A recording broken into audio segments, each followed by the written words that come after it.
पहरा दे रहे थे और सब सुन लिया। क्या सुन लिया? कि राम ब्रह्म परमारथ रूपा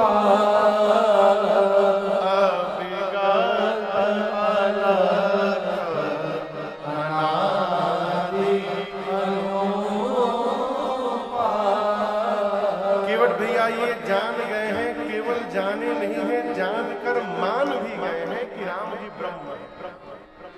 देखिए, जानना अलग पक्ष है और जानकर उसको मान लेना बिल्कुल अलग पक्ष है। लक्ष्मण जी ने केवट जी से बात नहीं की, लक्ष्मण जी ने निषाद राजगुह से ये बात कही है। लेकिन आप दर्शन करिए, निषाद जी सुनकर केवल जाने हैं और बगल में खड़े हुए केवट भैया सुनकर जाने हैं और जानने के बाद मान भी लिए हैं। इसलिए जो काम निषाद राजगुह नहीं कर पाए वो काम हमारे केवट भैया कर पाए। प्रार्थना किया कि आज मुझे छोड़कर कोई नाविक गंगा तट पर न जावे। निषाद जी ने कहा कोई बात नहीं, डुबडुबी बच गई, कोई नाविक गंगा तट पर नहीं जाएगा। केवट जी गए, नाव पर बैठे और किनारे से नाव को खोलकर गंगा के मध्य में ले जाकर खड़े हो गए। क्यों? सोचे यदि किनारे पे रहूंगा और कहीं राम जी सीधे आके चढ़ जाए, बोले ले चलो, तब क्या होगा? इसलिए पहुंच से दूर किया जाए। भगवान पहुंचे गंगा के किनारे, केवट भैया नाव लेकर मध्य गंगा में खड़े हैं और आप दर्शन करिए, भगवान ने केवट के सन्मुख अपना हाथ फैला दिया। अच्छा, एक प्रश्न का उत्तर दीजिए। स्वामी और सेवक एक साथ यदि यात्रा कर रहे हो तो रास्ते में वाहन की व्यवस्था स्वामी करेंगे कि सेवक करेगा? बोलिए, सेवक करेगा। राम जी में और लक्ष्मण जी में सेवक कौन है?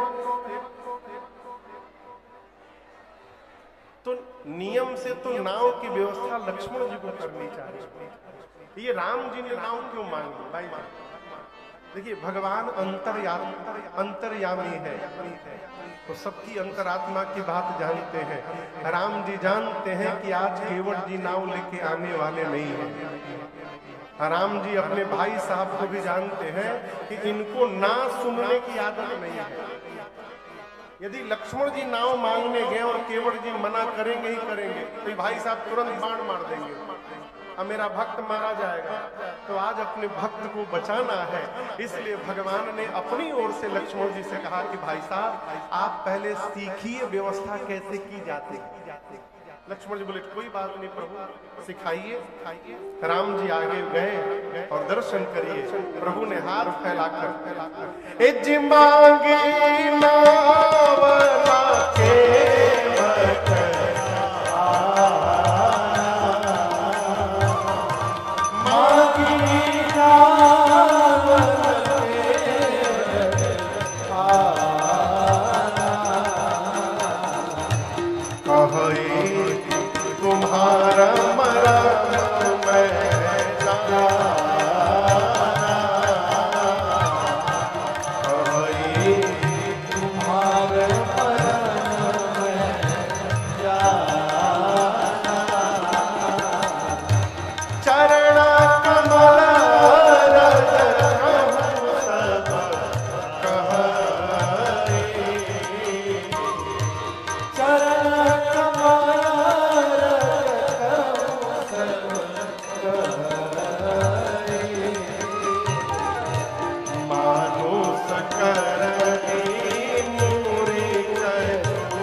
भगवान ने सीधे सीधे वाक्य में केवट जी से नाव मांगी।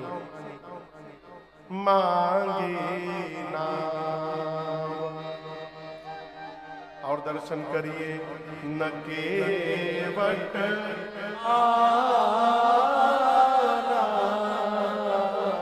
केवल मना नहीं किए, आगे और कहते हैं कहई तुम्हार मरम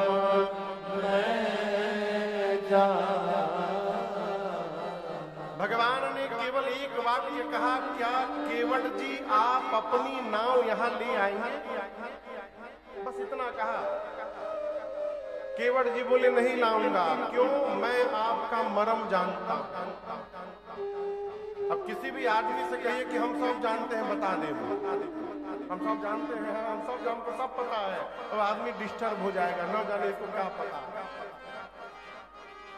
केवट जी बोले हम आपका मर्म जानते हैं, हम नाम नहीं लाएंगे। लक्ष्मण जी बोले भैया जन्म से आपके साथ मैं लगा हूं, उसके बाद भी मैं आज तक आपका मर्म नहीं जान पाया, और ये अभी के आए केवट जी कहते हैं आपका मर्म जान गए, ये कैसे संभव हो? राम जी बोले जो बोल रहे हैं उन्हीं से पूछो। लक्ष्मण जी बोले आप कौन सा मर्म जान गए? केवट भैया बोले वही जो आप नहीं जानते। बोले साफ साफ बताओ क्या जान गए? केवट जी बोले मैं जानता हूं कि राम जी कौन है। लक्ष्मण जी पूछे कैसे जान गए? केवट भैया बोले देखिए ये नाव चलाना हमारा खानदानी काम है। बाबा नाव चलाए, बाबूजी चलाए, मैं चला रहा हूं, मेरे बाद हमारे बच्चे भी नाव ही चलाए। हम नित्य यहाँ सैकड़ों लोगों को इस पार से उस पार लाते हैं, ले जाते हैं। लेकिन लक्ष्मण जी आपसे एक बात कहें, आज जिस प्रकार से राम जी ने नाव मांगी है ना, इस प्रकार से आज तक न किसी ने मेरे बाबा से मांगा है, न मेरे बाबूजी से मांगा, न आज तक मुझसे मांगा। लक्ष्मण जी बोले क्या कैसे मांग लिया? कैसे मांग लिया? केवट जी बोले आज तक जो भी आया हम लोगों को आदेश देता, केवट नाव लेकर यहाँ पर आओ। हम आदेश उसको देते हैं जिसको हम अपना नौकर जानते हैं। लक्ष्मण जी आज तक जो भी आया हमको आदेश देकर अपना नौकर बनाता रहा। आज पहली बार कोई आया है जिसने आदेश नहीं दिया है। राम जी ने हमसे निवेदन किया कि आप अपनी नाव यहाँ लेकर के आएंगे, और निवेदन हम उससे करते हैं जब ये जानते हैं कि मांगी जा रही वस्तु हमारे नहीं सामने वाली। आज तक जो भी आया मुझे नौकर बनाया, आज पहली बार आकर राम जी ने मुझे इस नाव का मालिक बनाया है। जो सामने वाले को मालिक बना दे वो जगत का मालिक हो सकता है, दूसरा कोई नहीं हो सकता। मैं